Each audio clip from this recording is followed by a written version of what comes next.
Debate with Dr. Arun Kumar.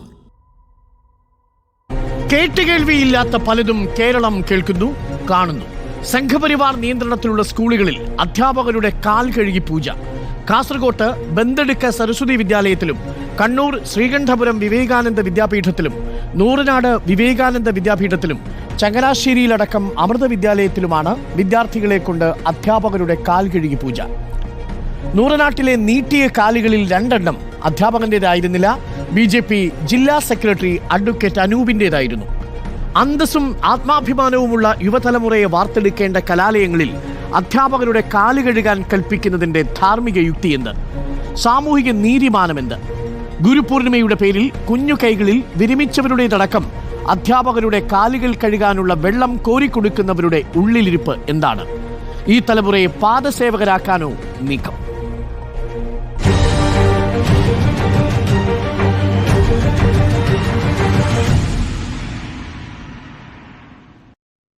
അതിഥികളായി CPM-ൽ നിന്നും VK Sinoj, BJP-ൽ നിന്നും advocate Sankutty Das, Bandedukka Saraswati വിദ്യാലയ സമിതി പ്രസിഡന്റ് രാധാകൃഷ്ണൻ നമ്പ്യാർ, ഒപ്പം അധ്യാപകനായ ഡോക്ടർ TS ശ്യാംകുമാർ എന്നിവരാണ് നമുക്കൊപ്പം അതിഥികളായുള്ളത്. ആദ്യം ഞാൻ രാധാകൃഷ്ണൻ നമ്പ്യാരിലേക്ക് പോകുന്നു. ബന്തെടുക്ക സരസ്വതി വിദ്യാലയത്തിൻ്റെ സമിതി പ്രസിഡന്റാണ്. ഈ വിദ്യാലയത്തിലാണ് ആദ്യം പാദപൂജയുടെ വാർത്ത റിപ്പോർട്ട് ചെയ്തതും. ശ്രീ രാധാകൃഷ്ണൻ നമ്പ്യാർ, ഈ പാദപൂജ ചെയ്ത സാഹചര്യം എന്താണ്? ഈ പാദപൂജ ബാലാവകാശ നിയമങ്ങളുടെ ലംഘനമാണെന്ന് ബാലാവകാശ കമ്മീഷൻ പറയുന്നു. ഇത് പഴയ കാലത്തിലേക്ക് നമ്മളെ തിരിച്ചു കൊണ്ടുപോകുന്നതാണെന്നും അന്ധവിശ്വാസങ്ങൾക്കും അനാചാരങ്ങൾക്കും വളമിട്ട് കൊടുക്കുന്നതാണെന്നും ഇടത് യുവജന സംഘടനകൾ പറയുന്നു. ഏതു സാഹചര്യത്തിലാണ് ഇങ്ങനെ അധ്യാപകരുടെ കാൽ കഴുകാനുള്ളൊരു തീരുമാനം നിങ്ങൾ എടുത്തത്?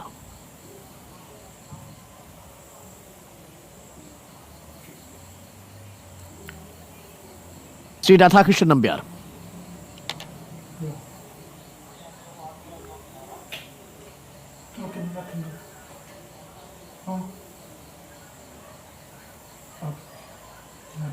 ശ്രീ രാധാകൃഷ്ണൻ നമ്പ്യാർ, അങ്ങേക്ക് എന്നെ കേൾക്കാൻ കഴിയുന്നുണ്ടോ?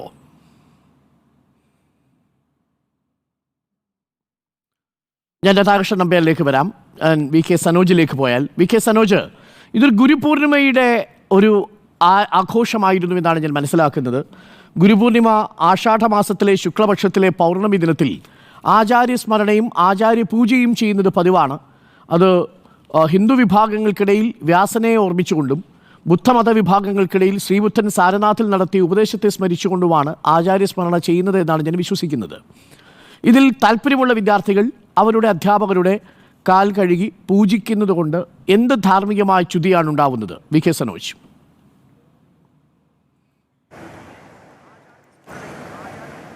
നമ്മുടെ വിദ്യാലയങ്ങൾ ഏതെങ്കിലും മതപരമായ ചടങ്ങിൻ്റെ കേന്ദ്രമായി മാറാൻ പാടില്ല. നല്ല മതനിരപേക്ഷ ഉള്ളടക്കത്തോടു കൂടി അവരെ നയിക്കേണ്ടത് നമ്മുടെ ഭരണഘടനാ മൂല്യങ്ങളാണ്. അതിന് പകരം നാനാവിഭാഗം കുട്ടികളും പഠിക്കുന്ന അവരുടെ ക്ലാസ് മുറിയിൽ ഇത്തരം മതപരമായ ചടങ്ങ് എന്നതിനെ വിശേഷിപ്പിക്കാൻ കഴിയുമെന്ന് എനിക്കറിയില്ല, അങ്ങേയറ്റം പ്രാകൃതമായിട്ടുള്ള അല്ലെങ്കിൽ ഒരു പുരോഗമന സമൂഹത്തിന് അംഗീകരിക്കാൻ കഴിയാത്ത ചടങ്ങുകൾ എന്തിനാണ് ഈ കുട്ടികളുടെ മേലെ ഇങ്ങനെ അടിച്ചേൽപ്പിക്കുന്നത്? അത് വളരെ പ്രധാനപ്പെട്ടൊരു ചോദ്യമാണ്. അടിച്ചേൽപ്പിക്കുക എന്ന് പറഞ്ഞാൽ ചിലപ്പോൾ സാങ്കേതികമായിട്ട് ഇവർക്ക് പറയാൻ വേണ്ടി കഴിയും, കുട്ടികളാരും പരാതി പറഞ്ഞിട്ടില്ല, രക്ഷിതാക്കൾക്ക് പരാതി ഇല്ലല്ലോ, പിന്നെ നിങ്ങൾക്ക് എന്താണ് പ്രശ്നം എന്നൊക്കെ ചോദിക്കാൻ കഴിഞ്ഞേക്കാം. പക്ഷേ ഇതെല്ലാം ഇവരുടെ ഒരു അധികാരത്തിൻ്റെ പുറത്താണ്. കാരണം ആ സ്കൂളിൻ്റെ നേതൃത്വം തന്നെ, ആ സ്കൂള് നടത്തുന്ന അതിൻ്റെ മാനേജ്മെൻറ്റ് തന്നെ ഇത്തരം കാര്യങ്ങൾക്ക് നേതൃത്വം കൊടുക്കുന്നു. അതുമാത്രമല്ല, അധ്യാപകരുടെ കാല് മാത്രമല്ല അവർ പൂജിച്ചത്. അവിടെ RSSൻ്റെ ശാഖാപ്രമുഖൻ്റെ കാല് പൂജിക്കുന്നു, BJPയുടെ ജില്ലാ സെക്രട്ടറിയുടെ കാല് പൂജിക്കുന്നു. അപ്പോൾ ഇതെല്ലാം വളരെ കൃത്യമായ ഒരു പദ്ധതി അടിസ്ഥാനപ്പെടുത്തിയിട്ടാണ് ഈ ഗുരുപൂജയും കാല് കഴുകലും ഇതെല്ലാം എന്ന് കൃത്യമായിട്ടും ആളുകൾക്ക് മനസ്സിലാവുകയാണ്. അപ്പോൾ ഇതിൻ്റെ എല്ലാം ആകെ തുക എന്ന് പറഞ്ഞു കഴിഞ്ഞാൽ എന്തെങ്കിലും തരത്തിൽ വിദ്യാർത്ഥികളുടെ ഉന്നതിക്ക് വേണ്ടിയിട്ടൊരു കാര്യമല്ല. നമ്മുടെ നാടിനുണ്ടാവേണ്ട മതനിരപേക്ഷ ബോധത്തെ, നമ്മുടെ നാടിനുണ്ടാവേണ്ട യുക്തിചിന്തയെ, നമ്മുടെ നാടിനുണ്ടാവേണ്ട ശാസ്ത്ര ബോധത്തെ ബോധപൂർവം തകർത്തിട്ട് അതിന് പകരം ഇവർ സ്വപ്നം കാണുന്ന ഒരു സനാതന സംസ്കാരത്തിലേക്ക് നാടിനെ കൂട്ടിക്കൊണ്ടുപോകാനുള്ള വളഞ്ഞ വഴിയാണ്. ഇങ്ങനെല്ലാമുള്ള ഒരുപാട് ആചാരങ്ങളെ പിന്തള്ളിക്കൊണ്ടാണ് ഒരുപാട് ഇത്തരം വൃത്തികെട്ട അനാചാരങ്ങളെ പുറന്തള്ളിക്കൊണ്ടാണ് നമ്മുടെ ഈ കേരളം ഇന്ന് കാണുന്ന രൂപത്തിലേക്ക് വളർന്നു വന്നത്. ശരി, സരസ്വതി വിദ്യാലയ സമിതിയുടെ പ്രസിഡന്റാണ്. അങ്ങ് പറഞ്ഞതുപോലെയാണോ കാര്യങ്ങൾ എന്ന് നമുക്ക് അദ്ദേഹത്തിന്റെ പ്രതികരണം ഒന്ന് കേട്ടുവരാം. ശ്രീ രാധാകൃഷ്ണൻ നമ്പ്യാർ, ഞാൻ അങ്ങോട്ട് ചോദിച്ച ചോദ്യം, ഗുരുപൂർണിമ ദിനമാണ്. ഇതേതു പശ്ചാത്തലത്തിലാണ് ഇങ്ങനെയൊരു ആചാരത്തിന് നിങ്ങൾ തുടക്കമിട്ടത്? ഇത് ഇടതുപക്ഷ യുവജന സംഘടനകൾ പറയുന്നത് ഇതൊരു അനാചാരമാണ് എന്നാണ്. ബാലാവകാശ കമ്മീഷൻ പറയുന്നത് ബാലനീതി നിയമങ്ങൾ ലംഘിക്കപ്പെട്ടുവെന്നാണ്.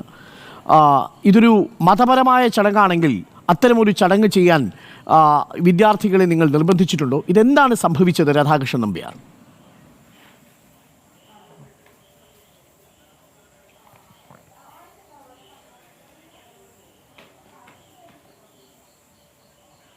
ശ്രീ രാധാകൃഷ്ണൻ നമ്പ്യാർ, അങ്ങേക്ക് എന്നെ കേൾക്കാമോ?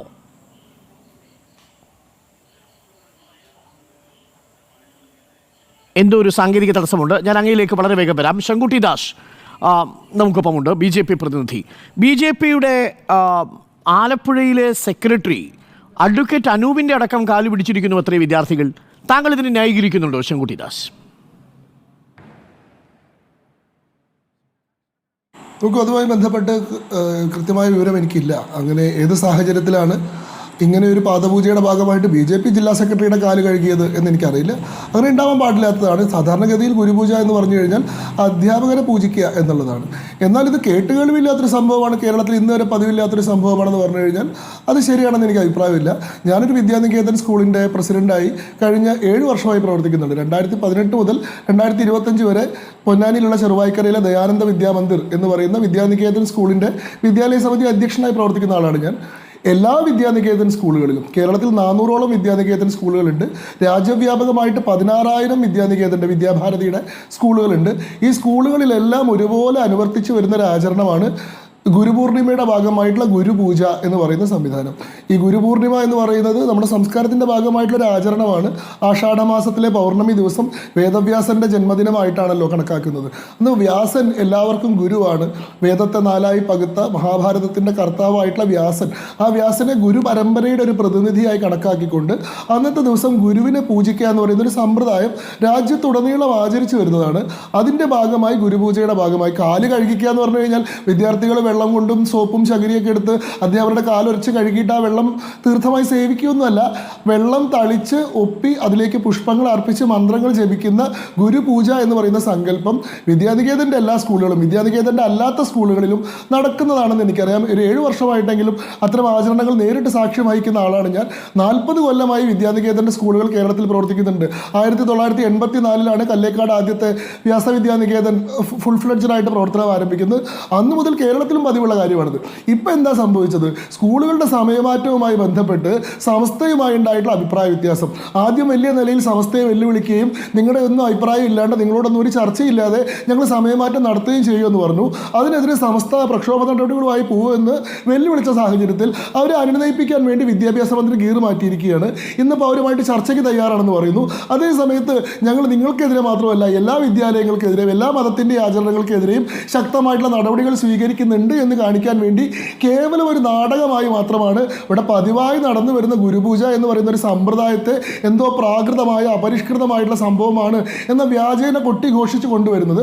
അതിൽ അങ്ങനെ എന്തെങ്കിലും തരത്തിലുള്ള അപാകതയുണ്ടെന്ന് ഞാൻ കരുതുന്നില്ല. അത് ഈ രാജ്യത്തിന്റെ സംസ്കാരത്തിന്റെ ഭാഗമായി തന്നെയുള്ള രാജ്യമാണ്. അവിടെ എന്തെങ്കിലും അവകാശം നിഷേധിക്കപ്പെടുന്നില്ല. വിദ്യാർത്ഥികളെ ആരെയും അതൊരു മതങ്ങൾ സമ്മതിച്ചു കഴിഞ്ഞു. മതപരമായ ആചാരങ്ങൾ മതപരമായ ആരാധനാലയങ്ങളിൽ നടക്കുന്നത് കൊണ്ട് നമുക്ക് ഒരു വിഷമവുമില്ല. അതിനുള്ള എല്ലാ സ്വാതന്ത്ര്യവും അവിടെ ഉണ്ടാവണം. അവിടെ ഈ പറയുന്നതൊക്കെ ആവാം. പക്ഷേ ഒരു സ്കൂളിൽ ഇത് നടക്കുമ്പോൾ മതേതര പ്രകാരം അധ്യയനം നടക്കേണ്ട ഒരു സ്കൂളിൽ അധ്യാപകൻ്റെ കാൽ തൊട്ട് വന്ദിക്കുക മാത്രമല്ല കാൽ കഴുകി പൂജ ചെയ്യുക എന്ന് പറയുമ്പോൾ അത് ആ കുട്ടിക്ക് കൊടുക്കുന്ന ഒരു സന്ദേശം എന്തായിരിക്കും? ആ അധ്യാപകൻ ഏത് തരത്തിലുള്ള അധ്യാപകനാണെന്ന് നമുക്ക് ഊഹിക്കുക സാധ്യമല്ല. ഗുരു എന്നുള്ളതിൻ്റെ മൂല്യസങ്കല്പങ്ങൾക്ക് അടിസ്ഥാനപ്പെടുത്തിയല്ലോ നമ്മൾ ആ ആശയം കൊണ്ടുവരുന്നത്. അവിടെ വന്നിരിക്കുന്ന വിദ്യാർത്ഥി ഫീസ് കൊടുത്തല്ലേ അവിടെ പഠിക്കാൻ വന്നിരിക്കുന്നത്? സൗജന്യമായിട്ട് അധ്യാപകൻ പഠിപ്പിക്കുന്നതാണോ ശങ്കു?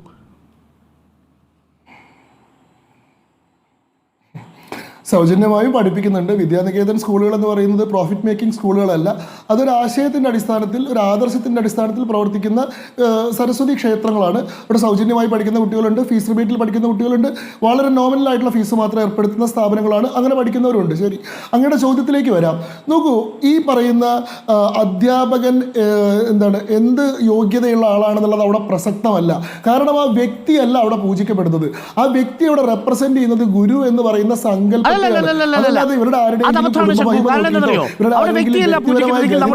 പ്രസക്തിയില്ലായിരുന്നു. കാരണം എന്താണെന്ന് വെച്ചാൽ അവിടെ ഇപ്പോ സാങ്കല്പികമായി ഗുരു പൂജ വെച്ച് അല്ലെങ്കിൽ വേദവ്യാസന്റേത് എന്ന പ്രതീകാത്മകമായ അദ്ദേഹത്തിന്റെ ഫോട്ടോയ്ക്ക് മുന്നിൽ പൂജ ചെയ്യുക താല്പര്യമുള്ള ഹിന്ദുമത വിശ്വാസത്തിൽപ്പെട്ട വിദ്യാർത്ഥികൾക്ക് അത് ചെയ്യാം, തരക്കേടില്ല. കാരണം നിലവിൽ നിയമം അത് അനുവദിക്കുന്നുണ്ട്. ഭരണഘടനാ പ്രകാരം അൺഎയ്ഡഡ് സ്കൂളുകളിൽ മതപരമായ പഠനങ്ങൾക്ക് വേണ്ടിയോ അതല്ലാതെയോ ഒക്കെ രൂപീകൃതമായ സ്കൂളുകളിൽ അത് അനുവദിക്കാം. അതല്ലെങ്കിൽ 2 പാതകം വെച്ചോളൂ, അതും അംഗീകരിക്കാം. ഇവിടെ മനുഷ്യരെ കൊണ്ടുവന്നിരുത്തുകയാണ്. അവരുടെ കാലുകളിൽ ഈ വിദ്യാർത്ഥി കഴുകി തുടച്ച് പൂജ ചെയ്ത് പൂക്കളിട്ട് പോവുകയാണ്. അത് കൊടുക്കുന്ന ഒരു മനോഭാവമുണ്ടല്ലോ, ആ മനോഭാവത്തെ താങ്കൾക്ക് എങ്ങനെയാണ് ന്യായീകരിക്കാൻ കഴിയുക? നോക്കൂ, ഗുരു എന്ന് പറയുന്ന സങ്കല്പത്തോടല്ല ഞാൻ ഈ ഉത്തരം മുഴുവൻ പറയാൻ അങ്ങ് സമ്മതിക്കുന്നു ഞാൻ വിചാരിക്കുന്നു. അങ്ങ് ഇടയ്ക്കിടയ്ക്ക് തടസ്സപ്പെടുത്തി എനിക്ക് പറയാൻ സാധിക്കില്ല. ഗുരു എന്ന് പറയുന്ന ഒരു കൺസെപ്റ്റിനോടോ സങ്കല്പത്തോടോ അല്ല, ഗുരുവായി സമൂഹത്തിൽ ജീവിക്കുന്ന പ്രവർത്തിക്കുന്ന അധ്യാപകരായിട്ടുള്ള മനുഷ്യരോട് തന്നെയാണ് വിദ്യാർത്ഥികൾക്ക് ബഹുമാനം ഉണ്ടാവേണ്ടത്. അതല്ലാതെ ഗുരു എന്ന് പറയുന്ന വ്യക്തിയോട്, മനുഷ്യനോട് യാതൊരു ബഹുമാനവും ഇല്ല. അത് വളരെ വിദൂരമായിട്ടുള്ള സങ്കല്പങ്ങളോട് മാത്രമാണെങ്കിൽ എന്ത് സംഭവിക്കുന്നറിയോ? അവർ വിദ്യാർത്ഥികൾ അധ്യാപകർക്ക് റീത്ത് വയ്ക്കും, അവർക്ക് വേണ്ടി കുഴിമാടങ്ങൾ ഒരുക്കും, എന്നിട്ട് അത് ആർട്ട് ഇൻസ്റ്റലേഷൻ ആണെന്ന് പറയും. പ്രിൻസിപ്പൽമാരെ മുറിയിലിട്ട് പൂട്ടും, അവരെ ഖരാവ് ചെയ്യും, അവരെ അസഭ്യ പദങ്ങൾ ഉപയോഗിച്ച് അഭിസംബോധന ചെയ്യും. എന്നിട്ട് അതെല്ലാം വലിയ പോരാട്ടത്തിൻ്റെ പ്രതീകങ്ങളാണ്, ഞങ്ങൾ നവവിപ്ലവ താരങ്ങളാണെന്ന് പറയും. ഇവിടെ ഇത്തരത്തിലുള്ള ഒരു സംസ്കാരത്തിലൂടെ പരിവർത്തനം ചെയ്യപ്പെടുന്ന വിദ്യാർത്ഥികൾക്ക് ഗുരു എന്ന് പറയുന്ന വ്യക്തിയെ മാനിക്കാൻ, ആ സ്ഥാപനത്തെ, ആ ഇൻസ്റ്റിറ്റ്യൂഷനെ, അത് ഉൾക്കൊള്ളുന്ന മൂല്യത്തെ മാനിക്കാനുള്ള കൃത്യമായിട്ടുള്ള പരിശീലനം കിട്ടിയിരിക്കും. അതാണ് ഇവിടുത്തെ കാര്യം. ഇനി രണ്ടാമത്തെ ചോദ്യം ചോദിക്കാം. ഇത് എന്തുകൊണ്ട് സ്കൂളിൽ ചെയ്യുന്നു എന്ന് ചോദിച്ചു കഴിഞ്ഞാൽ, നോക്കൂ, നമ്മുടെ നാട്ടിൽ പൊതുവിദ്യാലയങ്ങൾ മാത്രമല്ല ഉള്ളത്. ആർട്ടിക്കിൾ 30 പ്രകാരം മതപരമായിട്ടുള്ള സ്ഥാപനങ്ങൾക്ക് അവരുടെ ആശയവും ആദർശവും പ്രചരിപ്പിക്കാൻ വേണ്ടി പ്രത്യേക മൈനോറിറ്റി ഇൻസ്റ്റിറ്റ്യൂഷൻസ് നടത്താൻ ഭരണഘടന അനുവാദം കൊടുക്കുന്ന രാജ്യമാണിത്. അപ്പോൾ ഓരോ വ്യത്യസ്ത സമൂഹങ്ങളും സമുദായങ്ങളും സംഘടനകളും അവരുടെ ആശയ പ്രചരണത്തിന് വേണ്ടി വിദ്യാലയങ്ങൾ നടത്തുന്നുണ്ട്. ആ വിദ്യാലയങ്ങളിൽ അവിടുത്തെ മാനേജ്മെൻറ്റിൻ്റെ താല്പര്യത്തിനനുസരിച്ചിട്ടുള്ള നിരവധിയായിട്ടുള്ള ആചരണങ്ങൾ നടക്കുന്നുണ്ട്. ക്രിസ്ത്യൻ മാനേജ്മെൻറ്റ് സ്കൂളുകളിൽ അവരുടെ താല്പര്യപ്രകാരമുള്ള ആചരണങ്ങൾ നടക്കുന്നില്ലേ? മുസ്ലിം മാനേജ്മെൻറ്റ് സ്കൂളുകളിൽ അവരുടെ താല്പര്യപ്രകാരമുള്ള ആചരണം നടക്കുന്നില്ലേ? അവിടെയൊന്നും നമുക്കത് ബുദ്ധിമുട്ടാവുന്നില്ലല്ലോ. ഒരു വിദ്യാർത്ഥി, ഇതിപ്പോ ഞാൻ മനസ്സിലാക്കുന്നത് LP UP ഹൈസ്കൂൾ വരെയുള്ള കുട്ടികൾക്കാണ് ഇത് ബാധകമായതെന്നാണ്. ഞാൻ ഇടയ്ക്ക് ഇടപെട്ട് ചോദിക്കുന്നത് ക്ഷമിക്കുന്നു, കാരണം അങ്ങ് ഇത് പറഞ്ഞതുകൊണ്ടാണ്. ഇവിടെ ഒരു വിദ്യാർത്ഥിക്ക് അത് ചെയ്യാൻ താല്പര്യമില്ലെങ്കിൽ എന്തായിരിക്കും സ്കൂൾ മാനേജ്മെന്റ് അത് ചെയ്യുക? മാറി നിൽക്കാൻ സാധിക്കും. ഞാൻ പറയാം, എൻ്റെ സ്കൂളിലെ അനുഭവം ഞാൻ പറയാം. 152 കുട്ടികൾ മാത്രം പഠിക്കുന്ന 7ാം ക്ലാസ് വരെ മാത്രമുള്ള ഒരു ചെറിയ വിദ്യാലയമാണത്. ഞങ്ങളുടെ സ്കൂളിൽ കഴിഞ്ഞ 2 വർഷം മുൻപ് 2 മുസ്ലിം വിദ്യാർത്ഥികളും പഠിക്കുന്നുണ്ടായിരുന്നു. സാധാരണ വിദ്യാനികേതൻ സ്കൂളുകളിൽ വളരെ അപൂർവമായി മാത്രമാണ് സംഭവിക്കുന്നത്. ഈ ഗുരുപൂജയുടെ വിഷയവുമായി ബന്ധപ്പെട്ട് ആ കുട്ടികൾക്ക് അതിൽ പങ്കെടുക്കാൻ താല്പര്യമില്ല എന്ന് അറിയിച്ചു. അവർ വളരെ സമാധാനപരമായി ആ പൂജ നടക്കുന്ന സമയത്ത് അതെല്ലാം വീക്ഷിക്കുകയും അത് കണ്ടു നിൽക്കുകയും ചെയ്തു. അവർ ആ പൂജയുടെ ഭാഗമായിട്ടില്ല.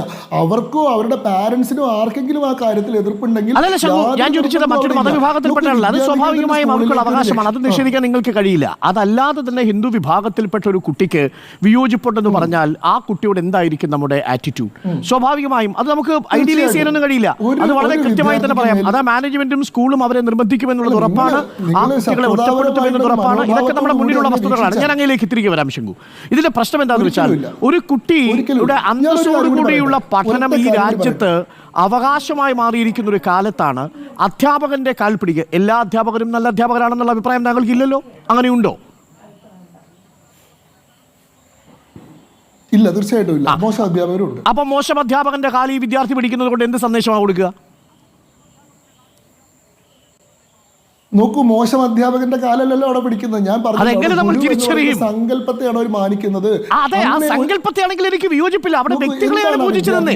ആ സങ്കല്പങ്ങളെ അല്ല, ആ വ്യക്തികളുടെ കാലാണ് പിടിച്ചത്. അതാണ് പ്രശ്നം. ഇപ്പൊ സങ്കല്പത്തിൽ 2 പാതകം അവിടെ പൂജ വയ്ക്കുന്നു. ഇന്നത്തെ ദിവസം നിങ്ങൾ ഈ ഗുരുവിനെ സ്മരിക്കണം എന്നൊക്കെ പറഞ്ഞാൽ ആർക്കാ വിയോജിപ്പ്? നിങ്ങൾ പറയുന്ന പ്രിമൈസ് മനസ്സിലാക്കൂ.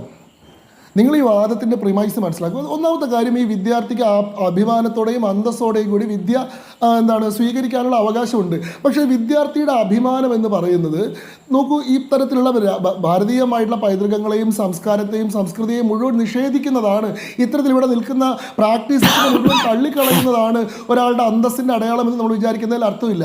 നമ്മുടെ നാട്ടിൽ പരമ്പരാഗതമായിട്ട് ആചരിച്ചു വരുന്ന മുതിർന്നവരോടുള്ള ബഹുമാനം കാണിക്കാൻ വേണ്ടി നടത്തി വരുന്ന ഒരു ആചരണമാണ് പാദം തൊട്ട് സ്പർശിക്കുക എന്ന് പറയുന്നത്.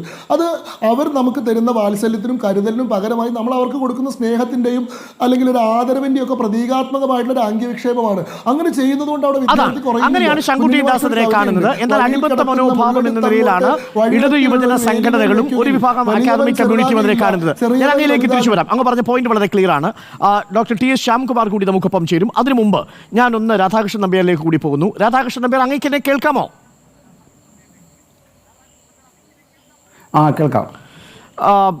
മാഷെ, അവിടെ ബന്ദരിക്ക സരസ്വതി വിദ്യാലയത്തിൽ അവിടെയും പാദപൂജ നടന്നു എന്നാണ് ഞാൻ മനസ്സിലാക്കുന്നത്. ഏതു സാഹചര്യത്തിലാണ് ആ പാദപൂജ അവിടെ നടത്തിയത്? വർഷങ്ങൾ തോറും നടത്തിവരാറുള്ള ഒരു ആചാരമാണോ അത്? അതെ, ബന്ദരിക്ക സരസ്വതി വിദ്യാലയം കഴിഞ്ഞ 27 വർഷമായി ഇവിടെ ആരംഭിച്ചിട്ട്. കേൾക്കാം, പറഞ്ഞോളൂ. കേൾക്കാമല്ലോ? അതെ, കഴിഞ്ഞ 27 വർഷമായി ബന്ദരിക്കയിൽ ഈ സരസ്വതി വിദ്യാലയം ആരംഭിച്ചിട്ട്. ഈ ആരംഭിച്ച കാലം മുതൽ ഈ വർഷം വരെ ഈ ഗുരുപൂർണിമ ദിനത്തിൽ ഈ ഗുരുപൂജ എന്നുള്ള ഒരു ഉത്സവം അല്ലെങ്കിൽ ഈ പരിപാടി എല്ലാ വർഷവും നടത്തി വരാറുണ്ട്. പക്ഷേ ഈ വർഷം ഇതിനു മുമ്പേ നടത്തിയതിൽ നിന്ന് കുറച്ചുകൂടി വ്യത്യസ്തം എന്നുള്ള രീതിയിൽ കുറച്ച് വിപുലമായി നടത്തി എന്ന് മാത്രമേ ഉള്ളൂ. എന്തായിരുന്നു ആ വ്യത്യാസം? വ്യത്യാസം മറ്റൊന്നുമല്ല, കുറച്ച് അധ്യാപകരെ അല്ലെങ്കിൽ ഗുരുനാഥന്മാരെ കുറച്ച് കൂടുതൽ നമ്മൾ ഈ പരിപാടിയിലേക്ക് ക്ഷണിക്കുകയും അങ്ങനെ 27ഓളം അധ്യാപകർ ഈ നമ്മുടെ ഗുരുക്കന്മാരെ അധ്യാപകന്മാർ ഈ പരിപാടിയിൽ പങ്കെടുത്തു എന്നുള്ളത്. അല്ലെങ്കിൽ എല്ലാ വർഷവും ചിലപ്പോൾ 4, 5 അല്ലെങ്കിൽ 10 താഴെ അധ്യാപകരാണ് ഉണ്ടാവുക. ഈ കാൽ കഴുകി തന്നെ പൂജിക്കണം എന്ന് ഗുരുപൂർണിമ ദിനത്തിലെ ആചാരത്തിൽ എവിടെയാണ് പറഞ്ഞിരിക്കുന്നത്?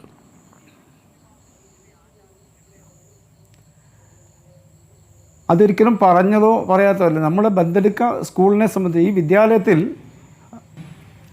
കാൽ കഴുകിക്കൊണ്ടുള്ള ഒരു പാദപൂജ അല്ലെങ്കിൽ ഗുരുപൂജ അല്ല നടന്നിരുന്നത്.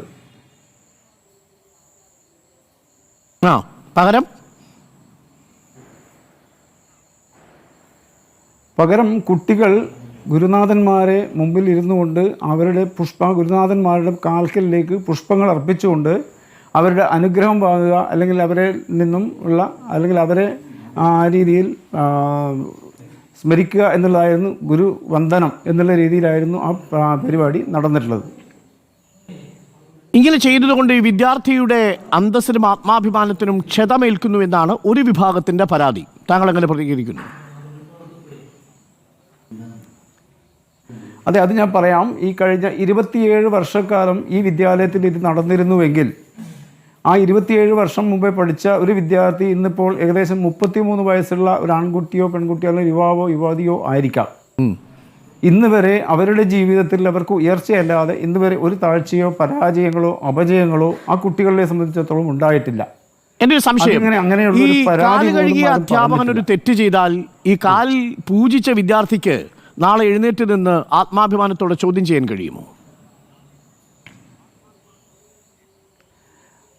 അത് തെറ്റ് ചെയ്തു എന്ന് പറയുമ്പോൾ ഈ അധ്യാപകനെ സംബന്ധിച്ചിടത്തോളം അദ്ദേഹത്തിൻ്റെ ആ സർവീസിലിരിക്കുന്ന സമയം ഏകദേശം 56 വയസ്സാണ്. 56 വയസ്സ് അതുവരെ അദ്ദേഹം ഒരു ഗുരു എന്നുള്ള നിലയിൽ അദ്ദേഹത്തിൻ്റെ ജീവിതത്തിൽ ചെയ്ത തെറ്റോ ശരിയോ എല്ലാവർക്കും അറിയാം. അത് കഴിഞ്ഞാൽ അവരുടെ ജീവിതത്തിലുള്ള തെറ്റും ശരിയല്ല കാണേണ്ടത്. അവരുടെ ആ ഗുരു അല്ലെങ്കിൽ അധ്യാപകൻ എന്നുള്ള നിലയിൽ അവർ പ്രവർത്തിക്കുമ്പോൾ ഉണ്ടാകുന്ന നന്മയും തിന്മയുമാണ് നമ്മൾ തിരിച്ചറിയേണ്ടത്. അങ്ങനെയുള്ള ആരും തന്നെ നമ്മുടെ പരിപാടിയിൽ പങ്കെടുക്കാനോ നമ്മൾ ഈ പൂജിച്ച മുഴുവൻ ആളുകളും ക്ഷണിക്കാറില്ല. അക്കാദമികമോ അതല്ലെങ്കിലോ ഒരു തെറ്റും ചെയ്യാത്ത അതെ പരിപാവന പൂജനീയരായ ഗുരുക്കന്മാരാണ് എന്ന് താങ്കൾക്ക് അഭിപ്രായമുണ്ടോ, ജീവിതത്തിലോ പൊതുസമൂഹത്തിലോ? അങ്ങനെ തെറ്റുകളില്ലാത്ത മനുഷ്യരുണ്ടാവുകയില്ല. അത് തീർച്ചയായിട്ടും നിങ്ങൾ പറഞ്ഞത് ഇതെല്ലാം തെറ്റുകൾ എല്ലാവർക്കും ഉണ്ടാവാം. അപ്പോൾ പിന്നെ സ്വാഭാവികമായും അതിനെ സാങ്കല്പികമായ ഒരു ആചാരമാക്കുന്നതായിരുന്നില്ലേ മാഷേ നല്ലത്? ഇത് ഈ ഒരു മനുഷ്യന്റെ കാല് കഴുകുക, പൂജിപ്പിക്കുക എന്നൊക്കെ പറയുമ്പോൾ അത് ആ വിദ്യാർത്ഥിക്ക് കൊടുക്കുന്ന ഒരു ആശയപരമായ സന്ദേശമുണ്ടല്ലോ, അത് അപകടകരമല്ലേ? അല്ല, ഞാൻ പറയാം. ഇന്നലത്തെ പരിപാടി എന്ന് പറയുന്ന സമയത്ത് ഞാൻ പഠിച്ചത് ബന്തെടുക്ക ഗവൺമെൻറ് ഹൈസ്കൂളിലാണ്. ഞാൻ 1982 SSLC പരീക്ഷ കഴിഞ്ഞത്. എന്നെ ആ സമയത്ത് പഠിപ്പിച്ച അധ്യാപകൻ പോലും ഇന്നലെ ഈ പരിപാടി ഞങ്ങൾ ക്ഷണിച്ചപ്പോൾ വന്നു. അപ്പോൾ അങ്ങനെയുള്ള അധ്യാപകരെ എന്ന് പറയുമ്പോൾ തീർച്ചയായും സമൂഹത്തിൽ അവർ വളരെയധികം, കാരണം അവരുടെ അധ്യാപക വൃത്തി കഴിഞ്ഞതിന് ശേഷം അവർ സ്വസ്ഥരായിരിക്കുന്നു എന്നല്ല, അവർ സമൂഹത്തിന് വേണ്ടി നല്ല കാര്യം ആരോഗ്യം. പക്ഷേ രാധാകൃഷ്ണൻ നമ്പ്യാർ, എൻ്റെ ചോദ്യം അതല്ല. രാധാകൃഷ്ണൻ നമ്പ്യാർ, അങ്ങ് പഠിച്ചത് ഗവൺമെന്റ് ഹൈസ്കൂളിലാണ്. അങ്ങ് ഒരു തരത്തിലും പഠിക്കുന്ന സമയത്ത് പാദപൂജ ചെയ്തിട്ടില്ല. അങ്ങേ നന്നായി പഠിപ്പിച്ച അധ്യാപകരുണ്ട്.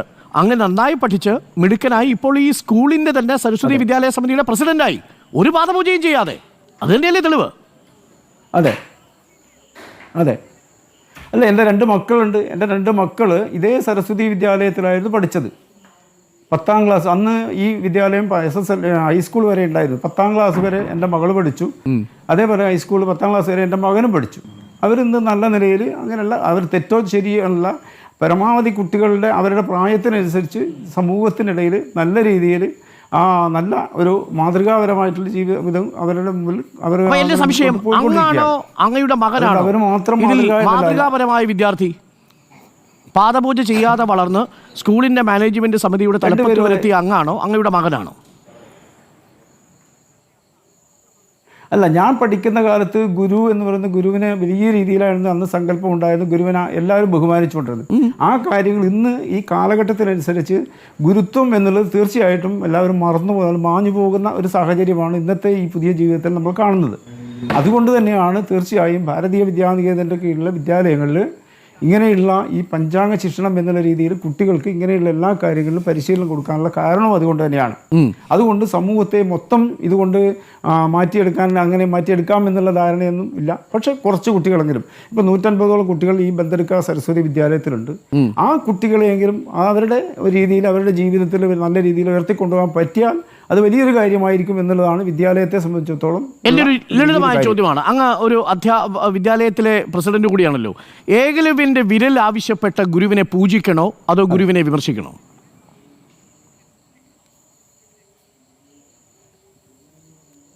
അതുകൊണ്ടല്ല, അങ്ങനെ ചോദിച്ചാൽ, പക്ഷെ ഏകലവ്യൻ ആ ഗുരുവിനെ സങ്കല്പിച്ചുകൊണ്ടാണ്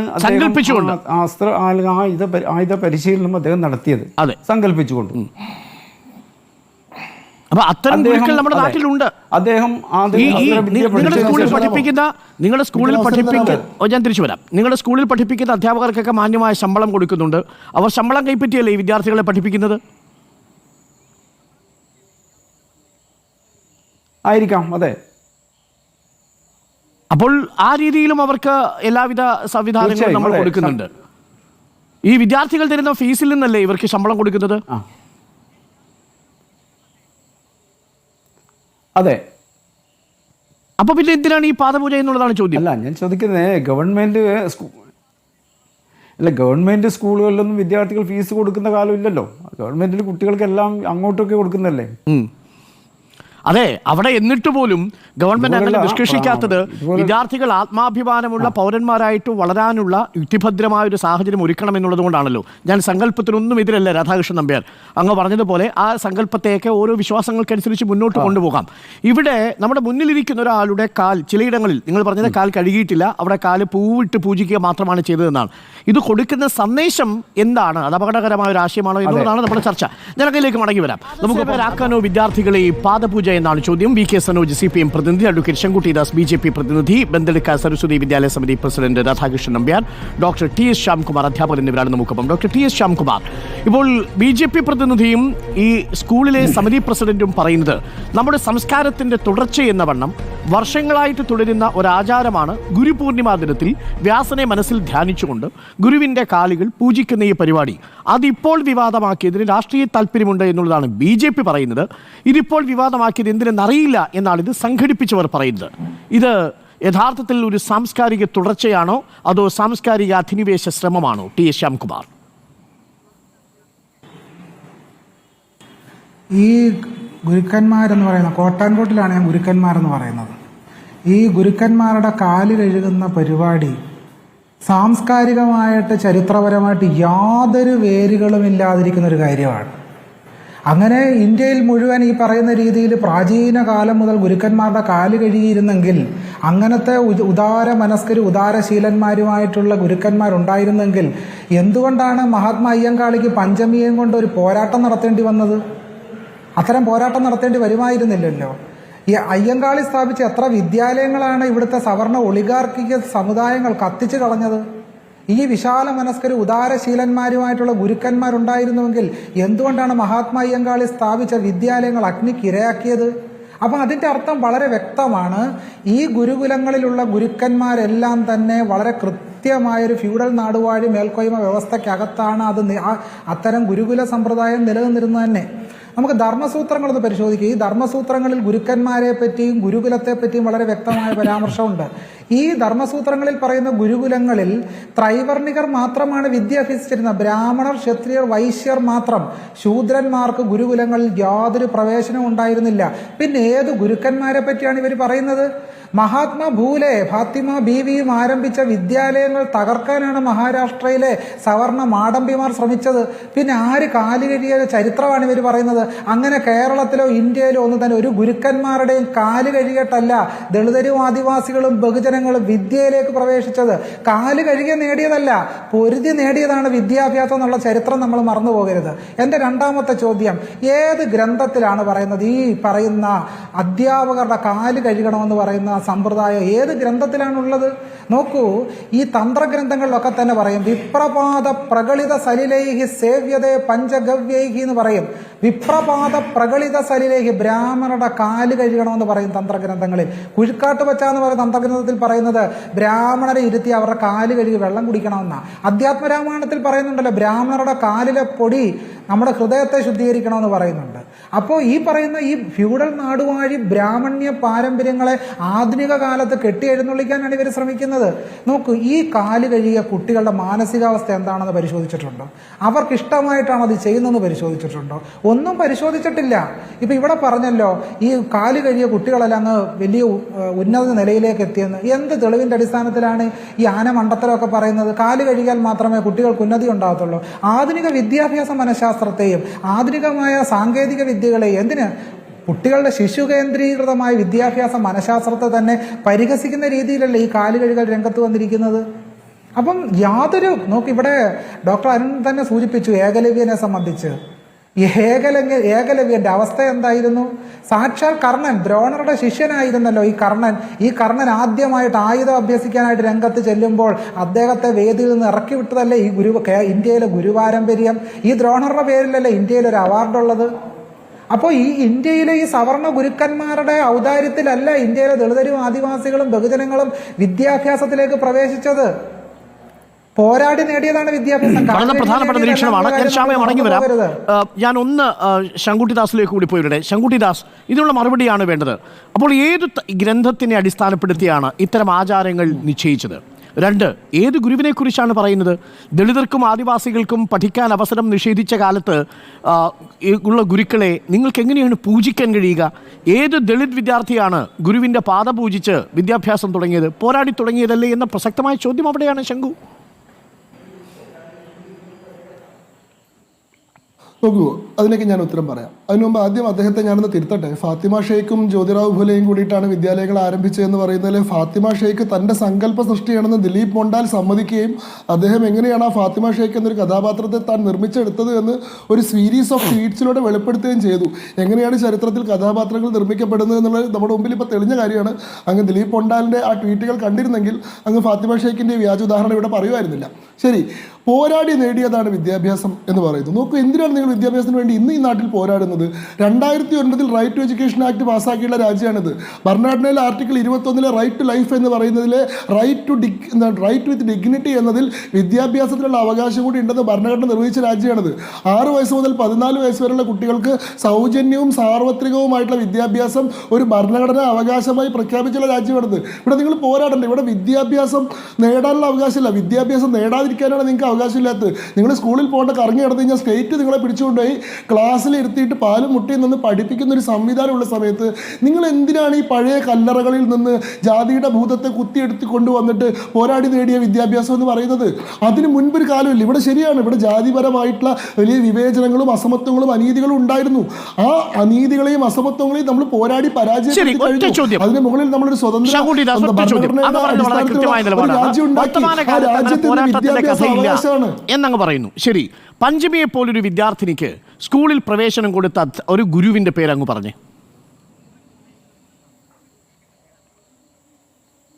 പഞ്ചമിയെ പോലെ ഒരു വിദ്യാർത്ഥിക്ക് അങ്ങ് ചോദിക്കുന്ന ഈ പറയുന്ന വേദകാലഘട്ടത്തിലാണോ, ചരിത്രപരമായിട്ടാണോ? അയ്യങ്കാളിയുടെ കാലഘട്ടത്തിൽ പഞ്ചമിയെ പോലൊരു കുട്ടിക്ക് പഠിക്കാൻ ആഗ്രഹമുണ്ടായിരുന്നിട്ടും ആ കുട്ടിക്ക് വിദ്യാലയങ്ങൾ തുറന്നു തരാം എന്ന് പറഞ്ഞൊരു ഗുരുവിന്റെ പേര് പറഞ്ഞേ. ധാരാളം ഗുരുക്കന്മാരുണ്ടാവും. ഉദാഹരണത്തിന് ഇപ്പോൾ ഭീംറാവു അംബേദ്കർ ഒരു ബ്രാഹ്മണനായിട്ടുള്ള ഗുരുവിന്റെ ശിഷ്യനായിരുന്നല്ലോ. അദ്ദേഹത്തിന്റെ ഈ അംബേവാഡയിൽ എന്നുള്ള പേര് പോലും അദ്ദേഹത്തിന്റെ ഗുരുനാഥനാണ് നൽകുന്നത്. സ്കൂളിൽ അദ്ദേഹം നേരിട്ട വിവേചനം എന്താണെന്ന് ബോധ്യമായിട്ടല്ലേ പറയുന്നത്? ഞാൻ പറയുന്ന പോയിന്റ് എന്താണ്, ഒരു സങ്കല്പത്തെ പറ്റി പറയുന്നത് ജാതികളും ജാതി സമ്പ്രദായങ്ങളും ഉണ്ടാവുന്നതിന് മുൻപുള്ള കാലഘട്ടത്തിലെയാണ്. അതിന്റെ ഇടക്കാലത്ത് ഉണ്ടായിട്ടുള്ള ഒരു തെറ്റായിട്ടുള്ള കാലഘട്ടത്തിലെ പോരാട്ടങ്ങളെ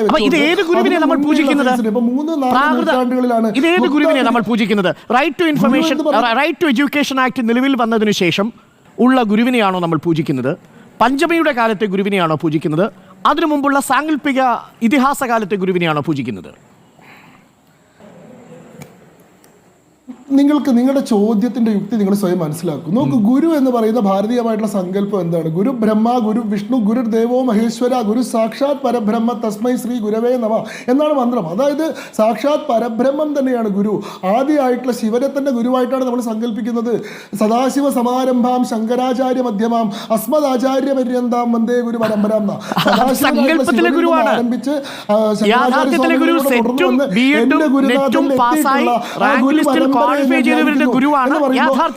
എന്ന് പറയുന്ന സങ്കല്പം ഗുരു സാക്ഷാത് പരബ്രഹ്മമല്ല. സെറ്റും നെറ്റും തെറ്റും കേട്ടറ്റും പരീക്ഷ പാസ്സായിട്ട് വരാത്ത ആൾക്ക് സ്കൂളിൽ പഠിപ്പിക്കാൻ പറ്റൂല. അതാണ് വർത്തമാന കാലത്തെ ഗുരു. ആ ഗുരുവിനെ പൂജിക്കുന്നത് എന്തിനാണ്? അതങ്ങ് പറഞ്ഞു. ഇവിടെ ഗുരു എന്ന് പറയുന്ന സങ്കല്പം എന്താണ്? ഗുരു എന്ന് പറഞ്ഞാൽ ഇരുട്ടിൽ നിന്ന് വെളിച്ചത്തിലേക്ക് നയിക്കുന്നവൻ എന്നുള്ള അർത്ഥത്തിൽ പണ്ട് തൊട്ടേ നമ്മളുടെ ഒരു വളരെ പ്രധാനമായിട്ടുള്ള എന്താണ് മാതാപിതാ ഗുരു ദൈവം തുടങ്ങിയിട്ടുള്ള സങ്കല്പങ്ങളുണ്ട്. അപ്പോൾ ഈശ്വരനോട് വളരെ ചേർന്ന് നിൽക്കുന്ന, നമുക്ക് വിദ്യ തരുന്ന, നമുക്ക് അറിവ് പ്രദാനം ചെയ്യുന്ന ആചാര്യനെയാണ് നമ്മൾ ഗുരുവായി കാണുന്നത്. അങ്ങനെയുള്ള അറിവിനെ തന്നെ ഈശ്വരനായിട്ട് ആരാധിച്ചൊരു സംസ്കാരമാണിത്. വിദ്യയെ സരസ്വതി ദേവതയായി സങ്കല്പിച്ചിട്ടുള്ള, വിദ്യാലയങ്ങളെ സരസ്വതി ക്ഷേത്രങ്ങളായി കണ്ടിട്ടുള്ള ഒരു സംസ്കാരമാണ്. അവിടെ നമുക്ക് വിദ്യ പകർന്നു തരുന്ന ഗുരുനാഥൻ ഈശ്വര തുല്യനായി കണ്ട് സങ്കല്പിച്ച് അദ്ദേഹത്തെ ബഹുമാനിച്ചിരുന്ന ഒരു സംസ്കാരവും ഒരു പൈതൃകവും ഇവിടെയുണ്ട്. ആ കാലഘട്ടത്തിന്റെ ഇടക്കാലത്ത് എപ്പോഴും ഒരു അപഭ്രംശം സംഭവിച്ചിട്ടുണ്ട്. ഇവിടെ വർണ്ണങ്ങൾ എന്താണ് ജാതികൾക്കും പിന്നെ ജാതി വിവേചനങ്ങൾക്കും കാരണമായിട്ടുണ്ട്. അതിന്റെ പേരിൽ ഉച്ചനീചത്വങ്ങളും ഐത്തങ്ങളും ഉണ്ടായിട്ടുണ്ട്. അതിനെതിരെ നവോത്ഥാന മുന്നേറ്റങ്ങളും അതിനെതിരെ എന്താണ് വലിയ പോരാട്ടങ്ങളും അതിനെതിരെ പരിഷ്കരണങ്ങളും ഉണ്ടായിട്ടുണ്ട്. ആ പറയുന്ന ജാതിപരമായിട്ടുള്ള വിവേചനങ്ങളെ നമ്മൾ ഇല്ലാതാക്കിയിട്ടുണ്ട്. മാതൃകയായ ഗുരുക്കന്മാരെയാണോ നമ്മളിപ്പോൾ പൂജിക്കുന്നത്? ഈ വിഷയത്തിൽ എന്താണ് സാർ ജാതിയുടെ പ്രസക്തി? ഈ ഏതെങ്കിലും വിദ്യാലയത്തിൽ ജാതിയുടെ അടിസ്ഥാനത്തിലാണോ ഗുരുപൂജ നടത്തിയിട്ടുള്ളത്? എല്ലാ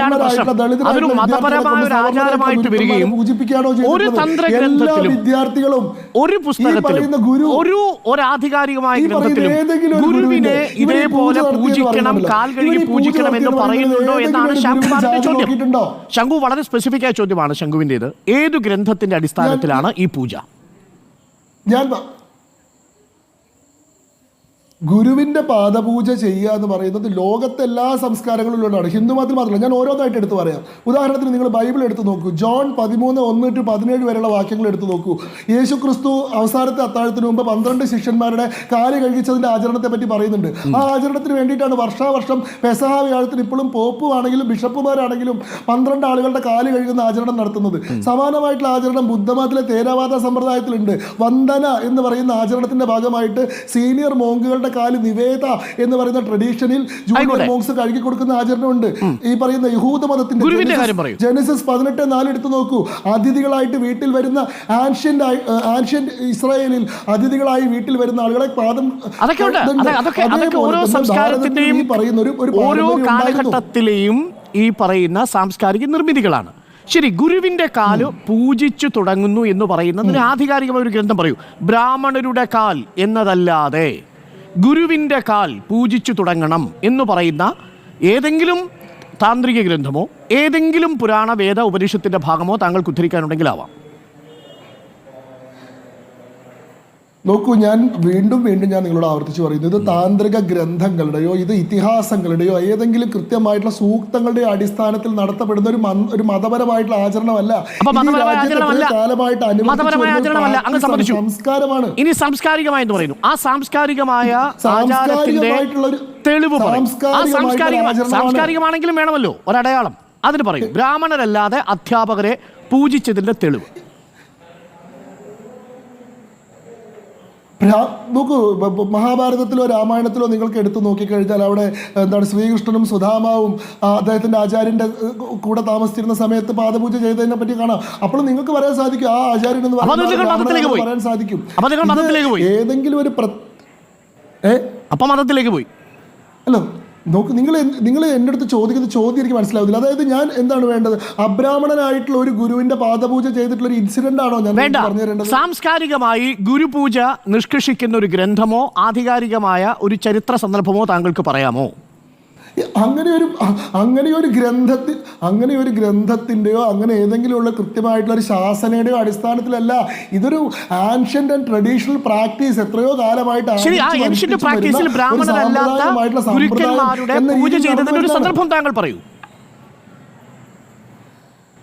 ഇവിടെ എവിടെയാണ് ബ്രാഹ്മണൻ വന്ന് ഞാൻ ചോദിക്കുന്നത്? ഈ വിദ്യാനികേതന സ്കൂളുകളിൽ ഈ വിദ്യാർത്ഥികൾ പൂജിച്ചിട്ടുള്ള 27 അധ്യാപകരിൽ ഏതെങ്കിലും ഒരാൾ ബ്രാഹ്മണനാണോ? ജാതിയിൽപ്പെടുന്ന ആളുകളും ഇല്ലേ? അത് ബ്രാഹ്മണ അത് വേറെ, അതിന്റെ ഉദ്ദേശം വേറെ. ഇപ്പൊ ഉണ്ടോ എന്നുള്ളതല്ലോ പ്രശ്നം. സാർ നോക്കൂ, ഇപ്പൊ അധ്യാപകനെ തീരുമാനിക്കുന്നത് കേട്ടിട്ടും ഈ പറയുന്ന സെറ്റും നെറ്റും അല്ലേ. ഇതില്ലാതെ ഒരു ഗുരുവും ഗുരു ആവുന്നില്ലല്ലോ ശങ്കുട്ടി ദാസ്. ഇതില്ലാതെ ഒരു ഗുരുവും ഗുരു ആവുന്നില്ലല്ലോ. ആ ഗുരു ഇത് ക്വാളിഫൈ ചെയ്ത് വന്ന് ശമ്പളത്തിന് പഠിപ്പിച്ചു പോവുകയാണ്. ഒരു വിദ്യാർത്ഥിയെ സൗജന്യമായി ഈ എയ്ഡഡ് സ്കൂളിലും അൺഎയ്ഡഡ് സ്കൂളിൽ പഠിപ്പിക്കുന്നില്ലല്ലോ. വിവരാവകാശ നിയമം വരുന്നതിന് മുമ്പ് ഈ വിദ്യാർത്ഥികൾക്ക് പഠിക്കാൻ അവകാശമേ ഉണ്ടായിരുന്നില്ലല്ലോ. അതൊക്കെ നമ്മുടെ മുന്നിലെ വസ്തുതയല്ലേ. അതൊന്നും നമ്മൾ വിസ്മരിക്കരുത്. വിജയാനങ്കിലേക്ക് വരാം. വി കെ സനോജ്, ഇവിടെ അല്ലല്ല താങ്കൾ പറഞ്ഞതിൽ നിന്ന് തന്നെ ഞാൻ മനസ്സിലാക്കുന്നത് ഇതൊരു സാങ്കല്പികമായ സാംസ്കാരികമായിട്ടുള്ള എന്നാൽ ചരിത്രപരമായി രേഖപ്പെടുത്താത്ത ഇപ്പോഴും തുടരുന്ന ഒരാചാരം എന്ന നിലയിലാണ് താങ്കൾ അതിനെ കാണുന്നത്. നിർദോഷമായ ഒരു ആചാരം എന്നുള്ളതാണ് താങ്കൾ പറയുന്നത്. ഗുണപരമാണെന്ന് താങ്കൾ വിശ്വസിക്കുന്നു. അത് താങ്കൾ വിശ്വസിക്കാനുള്ള അവകാശമാണ്. വരാം, ശരി, ഞാൻ സനോജിലേക്ക് വരാം. സനോജ്, അത്ര മാത്രമേ ഉള്ളൂ. അതിനെ നിങ്ങൾ ഇത് രാഷ്ട്രീയ പ്രേരിതമായ ഒരു വിഷയമാക്കുന്നത്. സമസ്ത വിഷയത്തിൽ നിങ്ങൾക്ക് സർക്കാർ ഇപ്പോൾ ഒത്തുതീർപ്പ് ചർച്ചയ്ക്ക് പോകുന്നു എന്നത് മറയ്ക്കാനാണ് എന്നതാണ് ശങ്കുട്ടി ദാസിന്റെ രാഷ്ട്രീയമായ ആരോപണം.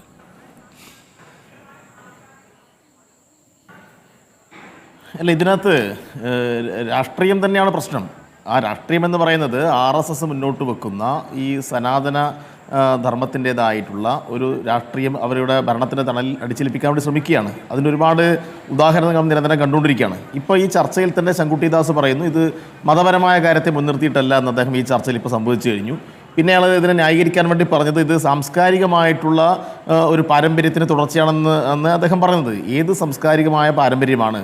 ആ സാംസ്കാരിക പാരമ്പര്യം എന്ന് പറഞ്ഞാൽ നമ്മൾ ഒരു സമീപകാല ചരിത്രം നോക്കിക്കഴിഞ്ഞാൽ അയ്യങ്കാളി നടത്തിയിട്ടുള്ള ഈ സ്കൂളുകളിലേക്ക് സാധാരണക്കാരൻ്റെ മക്കളെ കൂടി പഠിപ്പിക്കാൻ വേണ്ടി നടത്തിയിട്ടുള്ള ആദ്യത്തെ പോരാട്ടം അവിടെ നിന്ന് ഇങ്ങോട്ട് നോക്കിക്കഴിഞ്ഞാൽ ഒരു തരത്തിലുള്ള സാംസ്കാരിക പാരമ്പര്യവും നമുക്ക് ഈ ശങ്കുട്ടിദാസ് പറയുന്ന പോലുള്ള ഒരു പാരമ്പര്യം അവിടെ കാണാൻ വേണ്ടി കഴിയില്ല. അവിടെ സമരത്തിൻ്റെ പാരമ്പര്യം മാത്രമേ കാണാൻ വേണ്ടി കഴിയൂ, സമരത്തിൻ്റെ ചരിത്രം മാത്രമേ നമുക്ക് അവിടെ കാണാൻ വേണ്ടി കഴിയൂ.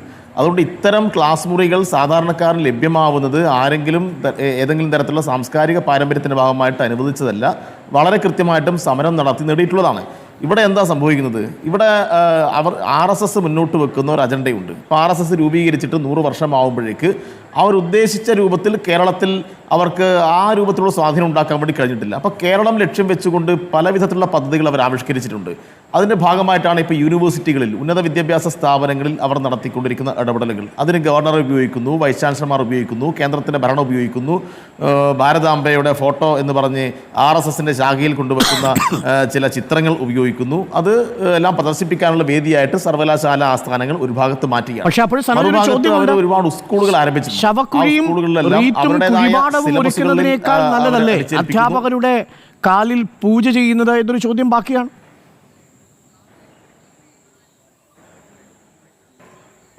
അതിലേക്ക് ഞാൻ വരാം. ഏതെങ്കിലും ഒരു സമരത്തിൻ്റെ ഭാഗമായിട്ട് ഉണ്ടായിട്ടുള്ള ചില കാര്യത്തെ മുൻനിർത്തി ഈ സംഭവത്തെ ആകെ റദ്ദ് ചെയ്യാൻ വേണ്ടി കഴിയില്ല. അതിനൊക്കെ നേരത്തെ നമ്മൾ ഒരുപാട് ചർച്ച ചെയ്തതാണ്, ഒരുപാട് മറുപടി പറഞ്ഞതാണ്. അതെല്ലാം എല്ലാവർക്കും അറിയുന്ന കാര്യം തന്നെയാണ്. കേരളത്തിൽ എണ്ണമറ്റ വിദ്യാർത്ഥി സമരങ്ങൾ നടന്നിട്ടുണ്ട്. ആ സമരത്തിൻ്റെ എല്ലാം ഭാഗമായിട്ടാണ് ഇന്ന് നമ്മൾ അനുഭവിച്ചുകൊണ്ടിരിക്കുന്ന ഉന്നത വിദ്യാഭ്യാസ മേഖലയിലെയും പൊതുവിദ്യാഭ്യാസ മേഖലയിലെയും നേട്ടങ്ങളും നന്മകളും എന്ന് കക്ഷിരാഷ്ട്രീയതീതമായി എല്ലാ ആളുകളും വിശ്വസിക്കുന്ന ഒരു കാര്യമാണ്. ഞാൻ നിരവധി ഉദാഹരണങ്ങൾ അതിനുവേണ്ടി ഇപ്പം തന്നെ നമുക്ക് പറയാൻ വേണ്ടി കഴിയും. ഇവിടെ വളരെ കൃത്യമായ ഒരു പദ്ധതി. ഇന്നിപ്പോൾ BJPയുടെ ജില്ലാ പ്രസിഡന്റ് RSS നിയോഗിച്ച ഒരാൾ എങ്ങനെയാണ് അവിടെ കാല് നീട്ടിക്കൊടുത്തത്? എന്തിനാണ് അയാളുടെ കാല് പൂജിക്കാൻ വേണ്ടിയിട്ട് ആ സ്കൂൾ അധികൃതർ ഈ പാവപ്പെട്ട കുട്ടികളോട് അഭ്യർത്ഥിച്ചത്? അത് ശങ്കുട്ടിദാസ് തള്ളിക്കളഞ്ഞിട്ടുണ്ട്. ശങ്കുട്ടിദാസ് BJP അങ്ങനെ ചെയ്തിട്ടുണ്ടെങ്കിൽ തെറ്റാണെന്ന് ശങ്കുട്ടിദാസ് പറയുകയും ചെയ്തിട്ടുണ്ട്. ശങ്കുട്ടിദാസ് തള്ളിക്കളഞ്ഞാൽ അത് ഇല്ലാതാവുന്നില്ലല്ലോ. ശങ്കുട്ടിദാസ് തള്ളിക്കളഞ്ഞാൽ ആ കാര്യം ഇല്ലാതാവുന്നില്ല. അയാളത് തള്ളിക്കളഞ്ഞു. ഒരു നിമിഷം സനോജ്, ശങ്കുട്ടിദാസ് അയാൾ ആ സ്കൂളിന്റെ താങ്കളെ പോലെയുള്ള ഒരു പ്രസിഡന്റ് ആണെന്നാണ് ഞാൻ മനസ്സിലാക്കുന്നത്. ആയിക്കൊള്ളട്ടെ, ശങ്കുട്ടിദാസ് മാത്രമല്ല അവിടെ ബാലാവകാശ നിയമങ്ങളെ കുറിച്ച് ക്ലാസ് എടുക്കാൻ വല്ലപ്പോഴും പോകുമായിരുന്നു എന്നാണ് പറയുന്നത്. അതാണ് അതിലെ ഏറ്റവും വലിയ കോമഡി. ബാലാവകാശ നിയമങ്ങളെ കുറിച്ച് ക്ലാസ് എടുക്കാൻ പോയ ആളുടെ കാലാണ് വിദ്യാർത്ഥികൾ കഴിയുന്നത്.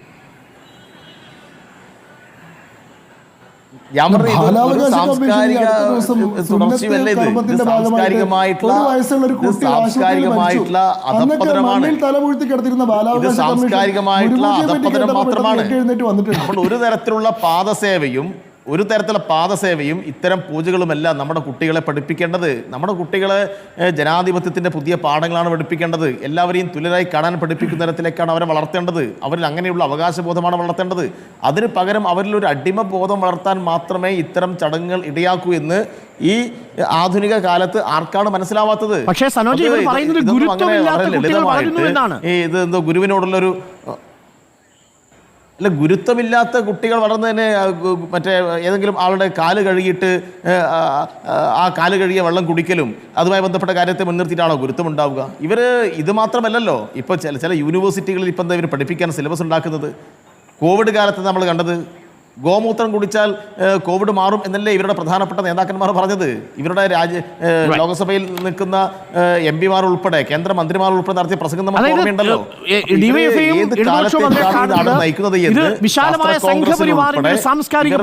നയിക്കുന്നത് തീർച്ചയായിട്ടും കേരളം ലക്ഷ്യം വെച്ചുകൊണ്ട് RSS നടപ്പാക്കാൻ ഉദ്ദേശിക്കുന്ന പദ്ധതികളുടെ തുടർച്ചയിലാണ് ഇത്തരം കാര്യങ്ങൾ ഉണ്ടാവുന്നത്. രാധാകൃഷ്ണൻ നമ്പ്യാർ, ഇപ്പോൾ സർക്കാർ നിങ്ങളോട് റിപ്പോർട്ട് ആവശ്യപ്പെടുന്നുണ്ടെന്നാണ് ഞാൻ മനസ്സിലാക്കുന്നത്. റിപ്പോർട്ടിൽ നിങ്ങൾ അതിനെ എങ്ങനെയാണ് ന്യായീകരിക്കാൻ പോകുന്നത്, ശ്രീ രാധാകൃഷ്ണൻ നമ്പ്യാർ? സർ, ഞാനൊന്ന് പറയട്ടെ. ഞാൻ കുറച്ച് നേരത്തെ നിങ്ങൾ പറയുന്നത് കേട്ടു. ഈ ഗുരുപൂജ നിങ്ങൾ മതപരമായ ചടങ്ങാണോ മതേതരമായിട്ടുള്ള ചടങ്ങാണോ എന്ന് ചോദിക്കുമ്പോൾ തികച്ചും മതേതരപരമായിട്ടുള്ള ഒരു ചടങ്ങാണ് എന്നതിൻ്റെ ഏറ്റവും വലിയ തെളിവാണ് ഈ കഴിഞ്ഞ ദിവസം ബന്ദടുക്ക സരസ്വതി സ്കൂളിൽ വെച്ച് നടന്ന ചടങ്ങ്. ഈ 27ഓളം അധ്യാപകർ പങ്കെടുത്തു എന്ന് പറയുമ്പോൾ തന്നെ കൃത്യമായി നിങ്ങൾക്ക് വേണമെങ്കിൽ അതിൽ പരിശോധിക്കാം. അതിലെല്ലാ വിഭാഗത്തിൽപ്പെട്ട അധ്യാപകരും ഉണ്ടായിരുന്നു എന്നുള്ളത്. മറ്റൊന്നും കൂടി പറയാനുള്ളത്, ഈ സമയത്ത് നമുക്ക് വിദ്യാലയത്തെ സംബന്ധിച്ച് ഞങ്ങളെ സംബന്ധിച്ചിടത്തോളം പറയാനുള്ളത്, കേരളത്തിലെ ഒരു പ്രധാനപ്പെട്ട രാഷ്ട്രീയ പാർട്ടിയുടെ യുവജന പ്രസ്ഥാനം അല്ലെങ്കിൽ വിദ്യാർത്ഥി പ്രസ്ഥാനവുമാണ് മാത്രമാണ് ഈ വിഷയം ഏറ്റെടുത്തുകൊണ്ട് വളച്ചൊടിച്ചുകൊണ്ട് ജനങ്ങളുടെ ഇടയിൽ വ്യാജ പ്രചരണങ്ങൾ നടത്തി എന്നുള്ളത് ഞങ്ങൾക്ക് പൂർണ്ണമായിട്ടും മനസ്സിലാകുന്നുണ്ട്. എന്നാൽ അവരോട് ഞങ്ങൾക്ക് തിരിച്ചു പറയാനുള്ളത്, ഈ ഇതേ വിദ്യാലയത്തിൽ ഈ കഴിഞ്ഞ 2014 വർഷത്തിൽ 2014 ഇവർ വിശ്വസിക്കുന്ന ഇതേ രാഷ്ട്രീയ പാർട്ടിയുടെ അന്നത്തെ ഏറ്റവും പ്രധാനപ്പെട്ട ഇവിടുത്തെ പ്രാദേശിക നേതാവ്, ഗ്രാമപഞ്ചായത്തിൻ്റെ പ്രസിഡന്റ് കൂടിയായിരുന്നിട്ടുള്ള ഒരു വ്യക്തി, ഒരു അധ്യാപകൻ കൂടിയായിരുന്നു, റിട്ടയർഡ് അധ്യാപകനാണ് അദ്ദേഹം പോലും ഈ പരിപാടിയിൽ, ഈ വിദ്യാലയത്തിൽ ഇതേ ഈ ഗുരുപൂജാ ദിവസം ഈ പരിപാടിയിൽ പങ്കെടുത്തു. ഇതേ ഈ കഴിഞ്ഞ ദിവസം സ്കൂളിൽ നടന്ന അതേപോലുള്ള ചടങ്ങുകളായിരുന്നു അന്ന് നടന്നിരുന്നത്. എങ്കിൽ അദ്ദേഹം തീർച്ചയായും ഇതിനെതിർക്കുന്ന അല്ലെങ്കിൽ ഈ വ്യവസ്ഥിതിയോട് എതിരായിട്ടുള്ള ഒരു വ്യക്തിയാണ് അല്ലെങ്കിൽ ഒരു പ്രസ്ഥാനത്തിൻ്റെ വക്താവാണ് എങ്കിൽ തീർച്ചയായും അദ്ദേഹം ആ പരിപാടിയിൽ സംബന്ധിക്കാതിരിക്കാനോ അല്ലെങ്കിൽ അഥവാ ആ സംബന്ധിച്ചിരുന്നെങ്കിൽ ഇതല്ല, ഈ പരിപാടി ഈ രീതിയിൽ ചെയ്യുന്നത് ശരിയല്ല എന്ന് പോലും അദ്ദേഹത്തിന് പറയാമായിരുന്നു. പക്ഷെ നേരെ മറിച്ച് അദ്ദേഹം വളരെ സന്തോഷത്തോടു കൂടിയാണ് ആ പരിപാടി കണ്ടതും അദ്ദേഹത്തിൻ്റെ ആ ഒരു പരിപാടിയിൽ പങ്കെടുത്തുകൊണ്ട് ആ പരിപാടി അത് സംസാരിച്ചുകൊണ്ട് അദ്ദേഹം തിരിച്ചു പോയത്. അപ്പോൾ ഞങ്ങൾക്ക് തോന്നുന്നു ഇല്ലാത്ത കാര്യങ്ങൾ തീർച്ചയായും എല്ലാ വർഷവും ഈ സ്കൂളിൽ ഈ പരിപാടി, കാരണം ഭാരതീയ വിദ്യാനികേതൻ ഒരു അധ്യയന വർഷത്തിൽ കൃത്യമായി തന്നെ നമുക്കൊരു ചാർട്ട് അഥവാ ഒരു കലണ്ടർ തയ്യാറാക്കി തരുന്നുണ്ട്. ഇന്ന മാസം ഇന്ന പരിപാടി, ഇങ്ങനെ ഓരോ കാര്യക്രമങ്ങൾ ചെയ്യണമെന്നുള്ളത്. അതിനനുസരിച്ച് കൊണ്ട് തന്നെയാണ് ഇതുവരെയായും കാര്യങ്ങൾ നടന്നുകൊണ്ടിരിക്കുന്നത്. തീർച്ചയായും ഇനി അടുത്ത വർഷങ്ങളിലും ഇത്തരത്തിലുള്ള കാര്യം ഇനി അടുത്ത പറയാം, അനുഗ്രഹം വാങ്ങാനുള്ള എന്തെങ്കിലും ഒരു സംവിധാനം ഒരുക്കുന്നതല്ലേ കുറച്ചുകൂടി ഒരു വിദ്യാർത്ഥികളുടെ ഒരു അന്തസ്സിനുള്ള ഒരു മാന്യത, Radhakrishnan Nambiar?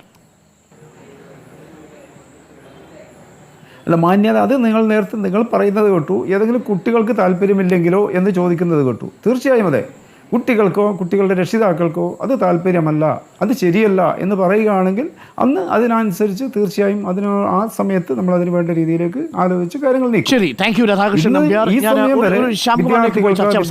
Doctor T S Shyamkumar, ഈ സ്കൂളുകൾ ഇത് വീണ്ടും തുടരും. ഇപ്പോൾ തന്നെ ഇത് VHP ഏറ്റെടുത്തിട്ടുണ്ടെന്നാണ് ഞാൻ മനസ്സിലാക്കുന്നത്. ഒരുപാട് ആളുകൾ നമ്മുടെ ചർച്ച കണ്ടിട്ടും അല്ലാതെയും നമ്മളെ പരിഹസിച്ചും അതേപോലെ തന്നെ വിമർശിച്ചുമൊക്കെ രംഗത്ത് വരുന്നുണ്ട്. ഇത് കേരളത്തിലൊരു കീഴ്വഴക്കമാകാൻ പോവുകയാണോ എന്നാണോ മനസ്സിലാക്കേണ്ടത്? മറ്റു മതത്തിൽപ്പെട്ട അധ്യാപകരെ കൂടി ഞങ്ങൾ പൂജിച്ചു എന്നുള്ളത് കൊണ്ട് ഇതിന് മതേതരമാകുന്നുണ്ടോ? TS ശ്യാംകുമാർ.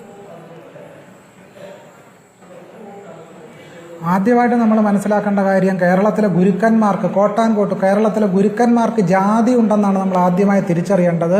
കാരണം കേരളത്തിലെ തിരുവിതാംകൂർ ദേവസ്വം ബോർഡിൻ്റെ ഉൾപ്പെടെയുള്ള കോളേജുകളിലും സ്കൂളുകളിലും ദളിതരും ആദിവാസികളും അധ്യാപകരായിട്ട് ശുഷ്കതരാണ്, ആരും തന്നെ ഇല്ലെന്നുള്ളതാണ് യാഥാർത്ഥ്യം. അതുകൊണ്ട് എല്ലാവരും ഉൾക്കൊള്ളിച്ചെന്നൊക്കെ പറയുമ്പോൾ കേരളത്തിലെ പൊതുവിദ്യാഭ്യാസ സ്ഥാപനങ്ങളിലെയും പൊതുവിദ്യാഭ്യാസ സ്ഥാപനങ്ങളല്ലാത്ത അൺഎയ്ഡഡ് സ്ഥാപനങ്ങളിലെയും അധ്യാപകരുടെ ജാതി തിരിച്ച് പരിശോധിക്കുമ്പോൾ കേരളത്തിൽ അധ്യാപകർക്ക് ജാതി ഉണ്ടെന്ന് വളരെ വ്യക്തമാക്കും. പക്ഷേ എനിക്ക് കുറേയധികം ചോദ്യങ്ങളുള്ളത് കാരണം ഞാൻ വളരെ പെട്ടെന്ന് പറയുകയാണ്. റൈറ്റ് ടു എഡ്യൂക്കേഷൻ ആക്ട് നിലവിലുണ്ടെന്നാണ് ശങ്കുറ്റി ദാസ് പറഞ്ഞത്. അങ്ങനെ റൈറ്റ് ടു എഡ്യൂക്കേഷൻ ആക്ട് നിലവിലുള്ള രാജ്യത്ത് ഗുരുക്കന്മാരെ പൂജിച്ചാൽ എന്ത്, ഇല്ലെങ്കിൽ എന്ത്? വളരെ കൃത്യമായിട്ട് പാലും മുട്ടയും കൊടുത്ത് സർക്കാർ പഠിപ്പിക്കുമ്പോൾ പിന്നെന്തിനും ഗുരുക്കന്മാരുടെ കാല് കഴുകി ചൂട്ടണം? ഒന്നാമത്തെ പ്രശ്നം. രണ്ട്, ഈ ഗുരുർ ബ്രഹ്മ ഗുരുർ വിഷ്ണു ഗുരുർ ദേവോ മഹേശ്വര എന്നൊക്കെ ചൊല്ലി പേടിപ്പിച്ചല്ലോ. ഈ ശ്ലോകം തന്നെ വളരെ പിൽക്കാലത്തുള്ള ഒരു പുരാണത്തിൽ നിന്നുള്ളതാണ്. ആധികാരികമായ പുരാണങ്ങളിലുള്ള ശ്ലോകമല്ല എന്നുള്ളതാണ് ഒരു യാഥാർത്ഥ്യം. മൂന്നാമത്തെ പ്രശ്നം, എക്കാലവും ഹിന്ദുത്വവാദികൾ പ്രചരിപ്പിച്ചുകൊണ്ടിരുന്ന ഒരു പ്രധാനപ്പെട്ട കള്ളമാണ് അംബേദ്കറിന്റെ പേരിലുള്ള ആ പേര് ഏതോ ബ്രാഹ്മണ ഗുരുവിൽ നിന്ന് വന്നാണ്. വളരെ പ്രധാനപ്പെട്ട യാക്കന്റെ പഠനം, ഈ വാദം പച്ചക്കള്ളമാണെന്ന് യാക്കൻ തന്റെ പഠനത്തിലൂടെ തെളിയിച്ചിട്ടുണ്ട്. അതുകൊണ്ട് യാക്കന്റെ പഠനം ഒന്നെടുത്ത് വായിച്ചു നോക്കണം. അടുത്ത പ്രശ്നം, ഈ അറിവ് ഈശ്വരനാണ് സരസ്വതിയാണെന്നൊക്കെ പറഞ്ഞല്ലോ. അറിവ് ഈശ്വരനാണ് സരസ്വതിയാണെന്നൊക്കെ പറയുകയാണെങ്കിൽ എന്തുകൊണ്ടാണ് ഈ സരസ്വതി ഇവിടെ ഉണ്ടായിരുന്നെങ്കിൽ എന്തുകൊണ്ടാണ് ദളിതർക്കും ആദിവാസികൾക്കും വിദ്യാഭ്യാസത്തിനായിട്ട് പോരാടേണ്ടി വരുന്നത്? ഇന്ത്യൻ IIT-കളിലെ 6049 അധ്യാപക തസ്തികകളിൽ ഇപ്പോഴും ദളിതരും ആദിവാസികളും അധ്യാപകരായിട്ടില്ല. 121 പേരേ ഉള്ളൂ. കേരളത്തിലെ തിരുവിതാംകൂർ ദേവസ്വം ബോർഡിന്റെ സ്ഥാപനങ്ങളിൽ പോലും കോളേജ് അധ്യാപകർ എണ്ണെടുത്ത് പരിശോധിച്ചാൽ ദളിതരും ആദിവാസികളും പുറത്താണ്. ഇനി ക്രിസ്തു കാല് കഴുകിയതിനെ പറ്റി പറഞ്ഞു. ക്രിസ്തു കാല് കഴുകി തീർച്ചയായിട്ടും. പക്ഷേ എത്ര ബ്രാഹ്മണർ മറ്റുള്ളവരുടെ കാല് കഴുകി എന്നുള്ളത് നമ്മൾ ചരിത്രം പരിശോധിക്കണ്ടേ? തന്നെയല്ല, ഇവിടെ ഈ സുദാമാവിന്റെ കഥ പറഞ്ഞല്ലോ. സുദാമാവ് ആരാണ്? ഭാഗവത പുരാണത്തിലും മഹാഭാരതത്തിലും പറയുന്ന സുദാമ ഒരു ബ്രാഹ്മണനാണ്. അതെന്താണ് പറയാത്തത്? സുധാമാവിന്റെ ചരിത്രമൊക്കെ ശങ്കുറ്റിദാസ് പറഞ്ഞല്ലോ. സുധാമ ഒരു ബ്രാഹ്മണനാണ്. ബ്രാഹ്മണരല്ലാത്ത ആരെയും ഗുരുകുലങ്ങളിൽ പ്രവേശിപ്പിച്ചിരുന്നില്ല. അപ്പോൾ ഹിന്ദുത്വം ചെയ്യുന്ന എന്താണ്? ഈ പറയുന്ന ചാതുർവർണ്ണ്യം നിലനിർത്തുന്നതിന് ആസ്പദമായ രീതിയിലുള്ള പഴയകാല ഗുരുകുല വിദ്യാഭ്യാസവും ഗുരുസമ്പ്രദായവും ആധുനിക കാലത്തേക്ക് ജനാധിപത്യ രാജ്യത്തേക്ക് കെട്ടിയേൽപ്പിക്കാൻ ശ്രമിക്കുന്നു. തന്നെയുള്ള ഒരു കാര്യം കൂടെ പറഞ്ഞ് അവസാനിപ്പിക്കാം. ഈ ഗുരുക്കന്മാരുടെ കാല് കഴുകുന്ന ആചാരം ഒരു ഏൻഷ്യന്റ് ട്രഡീഷണലായിട്ടുള്ള പ്രാക്ടീസ് ആണെന്ന് പറയുന്നത് സമ്പൂർണ്ണമായിട്ടും ചരിത്രവിരുദ്ധമായ ഒരു കാര്യമാണ്. അങ്ങനെ ഒരു പാരമ്പര്യം ഇന്ത്യയിൽ ഉണ്ടായിരുന്നില്ല. അതുണ്ടായിരുന്നെങ്കിൽ ത്രൈവർണികന്മാരായിട്ടുള്ള ബ്രാഹ്മണരും ക്ഷത്രിയർക്കും വൈശ്യർക്കും മാത്രമേ ഗുരുകുലത്തിൽ പ്രവേശനം ഉണ്ടായിരുന്നുള്ളൂ. അതിൽ ക്ഷത്രിയരും വൈശ്യരും മാത്രമേ ബ്രാഹ്മണരുടെ കാല് കഴിയുന്നുള്ളൂ. ഇന്ത്യയിലെ ദളിതരും ആദിവാസികളും ആരും തന്നെ ഈ ഗുരുക്കന്മാരുടെയോ ബ്രാഹ്മണരുടെയോ കാല് കഴിയട്ടല്ല ഇവിടെ വരെ എത്തിയെന്നുള്ള ചരിത്രം ഓർമ്മിപ്പിക്കാൻ ഞാൻ ആഗ്രഹിക്കുകയാണ്. Okay, thank you. ചർച്ചയിൽ പങ്കെടുത്ത എല്ലാവർക്കും പ്രധാനമായിട്ടും പറയാനുണ്ട്. Okay, thank you Shyamkumar, thank you Sanoj, thank you Shankuttidas, thank you Shri Raghavan Nambiar. ചർച്ചയിൽ ചേർന്നതിനും